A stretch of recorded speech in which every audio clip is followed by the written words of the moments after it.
all victims of TAHFIZ school fire positively identified.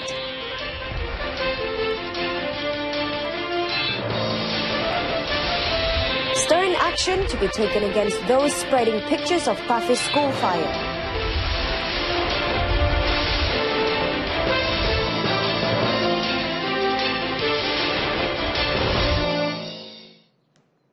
Thanks for joining us on the evening edition of News on 2. You with me, RENEE Fong. All 23 students who died in the fire at the Darul Quran Ittifaqiyah Residential Religious School in Jalan Keramat Ujong have been successfully identified via DNA tests.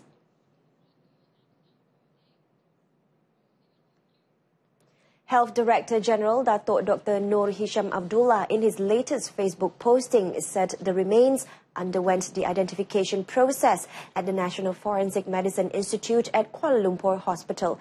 He also stated that the Health Ministry would meet and inform the victims' parents for further undertakings and closure. Datuk Dr. Nur Hisham also thanked the National Institute of Forensic Medicine team and its head, Dr. Muhammad Shah, as well as all parties who assisted and facilitated the rapid response and management of this national tragedy.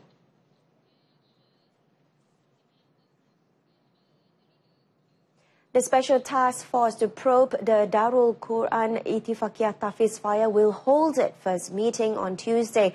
Deputy Prime Minister Datuk Sri Dr. Ahmad Zahid Hamidi said the task force will look into the recent tragedy and previous recommendations made by the Royal Commission of Inquiry (RCI) set up to probe fire incidents involving religious schools.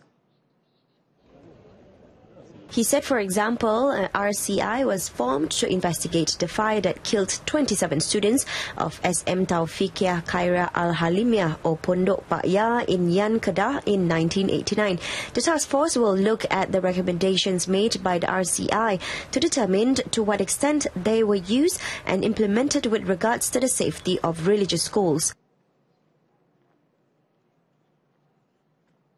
Saya fikir oleh kerana mungkin satu atau dua kejadian, apatah lagi 31 kejadian yang berlaku, ianya akan memberikan gambaran yang buruk kepada sistem pendidikan ketiga di negara kita dan juga memburukkan imej pendidikan Islam. He said this after attending a National Transformation 2050 TN50 dialogue on safety and security at the Police Training Academy Pulapol today. He said that previous RCI recommendations should serve as a guideline for the present task force. On Thursday, a pre-dawn fire claimed the lives of 21 students and 2 teachers at the religious school on Jalan Datuk Keramat.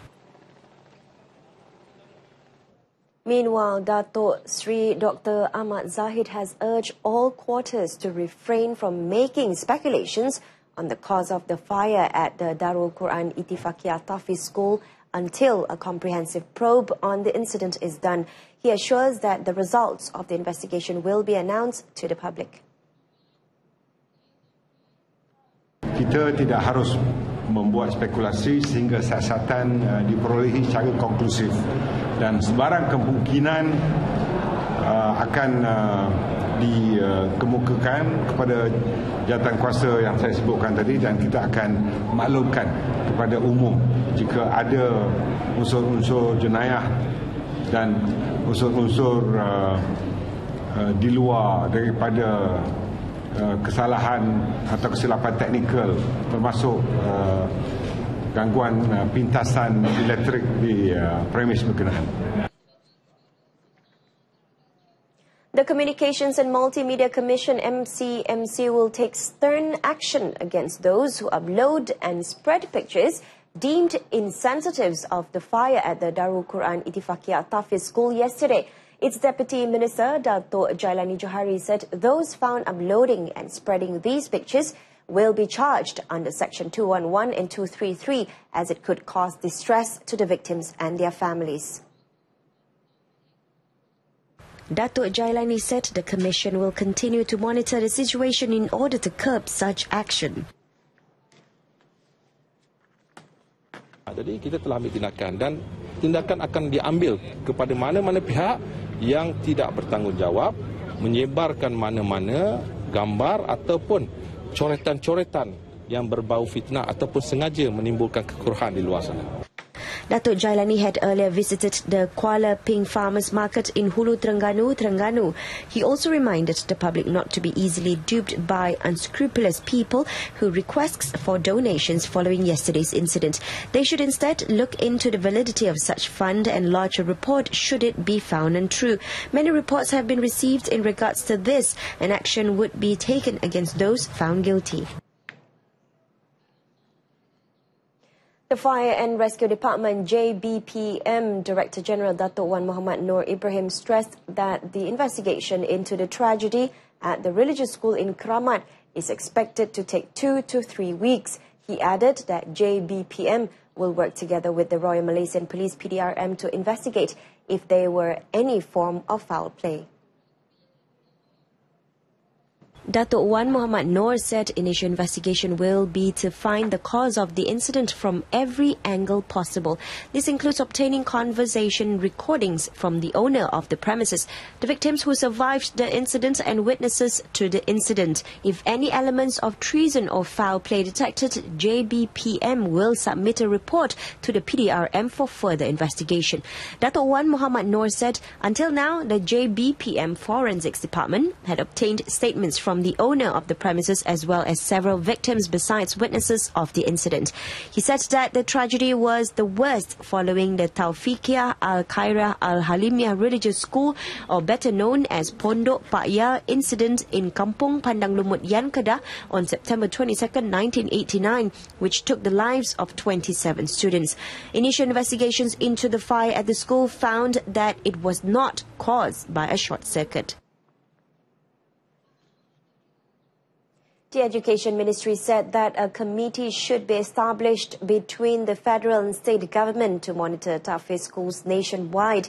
Its Minister, Datuk Sri Mat Zee Khalid, said this is to monitor the students' registration, the operation and safety of TAHFIZ schools in every state. Datuk Sri Mat Zee, however, said that the proposal should be approved by the Sultan or the Yang di-Pertuan Negeri who leads a state religious council.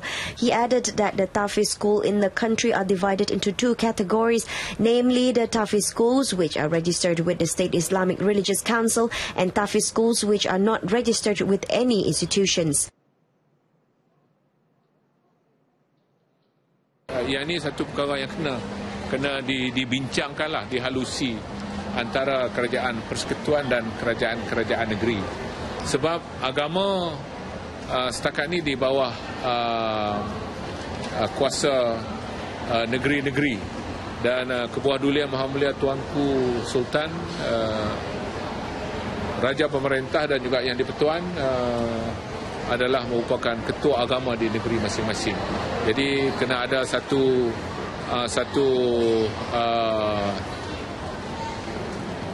jawatan kuasa peringkat federal dan negeri yang lebih luas untuk membincangkan perkara ini. Datuk Sri Mat Zee said this after attending an event in Kuala Nerang, Kedah today. A total of 206,000 ringgit was donated to 206 stall owners whose business were affected in a fire at the Pasar Besar Seremban recently. MCA Youth Chief Dato' Chong Sin Woon said each owner received an aid of 1,000 ringgit through a fund collected by the MCA through its Crisis Relief Squad of MCA CRCM. Jadi ini merupakan bantuan kecemasan daripada CRSM, iaitu Crisis Relief Squad of MCA. Dana ini adalah dikumpulkan oleh MCA melalui CRSM, bersedia untuk membantu sewaktu kecemasan. Contohnya ada kebakaran, ada banjir. Dato' Chong said this to reporters during his visit to the Pasar Besar Seremban before handing over the contribution to those involved. He added that he would continue to work with associations acting as intermediaries between entrepreneurs and the Seremban Municipal Council and are committed to do their best in helping those affected by the incident. Several major roads in Langkawi came to a standstill following heavy rains in Langkawi yesterday. Several of the roads included Jalan Kuah heading towards Padang Matsirat, Kampung Yoi, Chandek Kura, Kedawang and the Langkawi Highway. Langkawi District Officer Ishak Murad said they received a report regarding the incident at 10:30 a.m. yesterday after being alerted by the Road Transport Department. Despite the heavy downpour, no flood evacuation centres were opened. Ishak has advised for all water and air activities to be stopped temporarily. Langkawi Public Defence Forces Officer Lieutenant Nalzatul Ashikin Nordin and several other officers were sent to several locations to monitor the situations at the areas. A woman in her 30s who went missing after she fell off her motorcycle while riding through the flood at Jalan Paya Terubong near Georgetown today was found drowned. The incident reportedly occurred at about 9 a.m. when the victim, identified as Nur Arfida Iajunas, was heading from Relau to Paya Terubong at 8:20 a.m. today.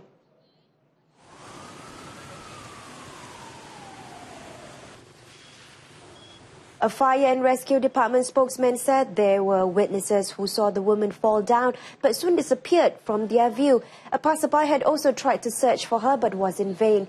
The spokesman said that she was believed to have slipped and fell into the drain before being dragged by the strong current. Her motorcycle was also found nearby. The victim's body was sent to the Balik Pulau Hospital for post-mortem.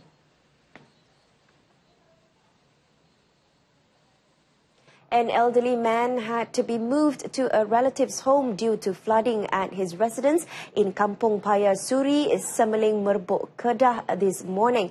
The continuous rain also caused 2 other homes in the village to be flooded. Kuala Muda Regional Disaster Management Committee Secretariat spokesman Captain Azhar Ahmad said Jalan Semeling was also inundated but still accessible to all vehicles. Captain Azhar Ahmad said he was monitoring the residents and settlements in low-lying and flood-prone areas. Temporary placement centres for affected residents will be opened if the situation worsens. The Malaysian Civil Defence Force has deployed 5 of its members together with an ambulance and 4 medical personnel, including a lorry, to face any eventualities. A 9-year-old boy drowned in Kuala Sungai Baru Masjid Tanah Alor Gajah Melaka yesterday. The body of the victim, Muhammad Amirul Abdul Rahman, was found at around 9:55 p.m, a few hours after his father had reported him missing. It was reported that the victim had gone out to play with 2 of his friends before he decided to take a dip alone in the ocean.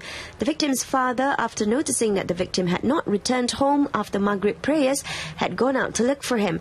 Upon finding the victim's slippers and bicycle at the beach, the victim's father lodged a report to the authorities. According to Masjid Tanah Fire Station Operations Chief Abdullah Jafar, they received an emergency call at around 8 p.m. yesterday and immediately launched a search and rescue operation along the beach shore where the victim's slippers and bicycle had been found. Assisted by a scuba unit from the Jalan Kubu Fire Station and the public, Muhammad Amirul's body was found 10 meters away from where he was swimming. His body was later handed over to the police and sent to Alor Gajah Hospital for post-mortem. SME Corporation Malaysia SME Corp has successfully produced 10 small and medium enterprises SMEs to export medical devices into the international market. According to its CEO, Dato' Dr. Hafsah Hashim, Malaysia has great potential to expand in that sector, as currently it is the major player in the ASEAN region with a total value of 1.4 billion ringgit. We want to turn them to become world-class companies. And we believe that they are already on that platform of becoming world-class. As you can see, in terms of medical devices, a lot of focus and attention has always been given to multinational corporations.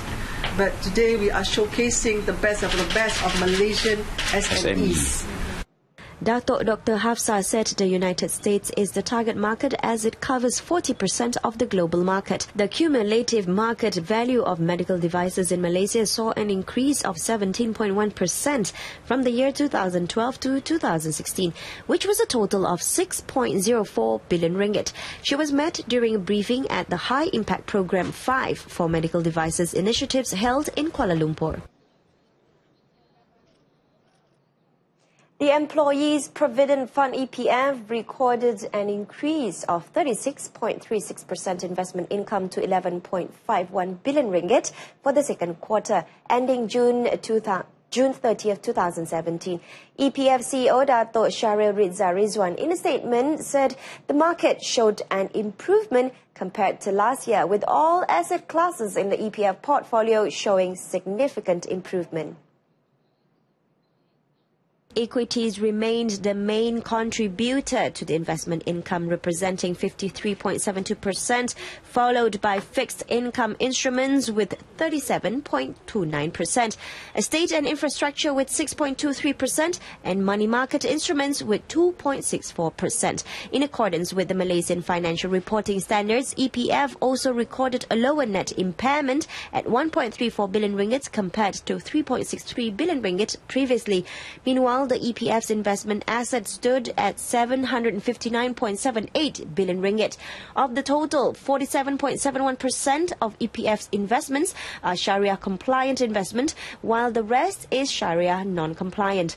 As at June 30th, 2017, overseas investment, which made up about 29% of the total investment assets, contributed 32.5% to the total investment income during the quarter under review. Khazanah Nasional Berhad's investments in the United States are in line with the government's strategic investment arm's mandate to create long-term value for Malaysia via multiple sectors and geographies. In a statement, Khazanah said it had to date made a total of 15 investments worth approximately $410 million, principally in the technology sector. Khazanah's investment in the US represent 1.3% of its portfolio's realized asset, with a value of 145.3 billion ringgit as at December 31st, 2016. Overall, long-term value creation from Khazanah's investment portfolio remains steady. Khazanah's adjusted net portfolio has increased 3.1 times, growing at a compounded annual growth rate of 9.3% per annum from May 2004 to December 31st, 2016. Khazanah said it would continue to explore investment opportunities in the US, focusing on the innovation and technology sector through its subsidiary Khazanah Americas Incorporated in San Francisco. And that concludes this evening's news on 2. In our top story, all victims of TAHFIZ school fire positively identified. Join us again at 12:30 tomorrow afternoon. I'm RENEE Fong. Thanks for watching and have a pleasant evening.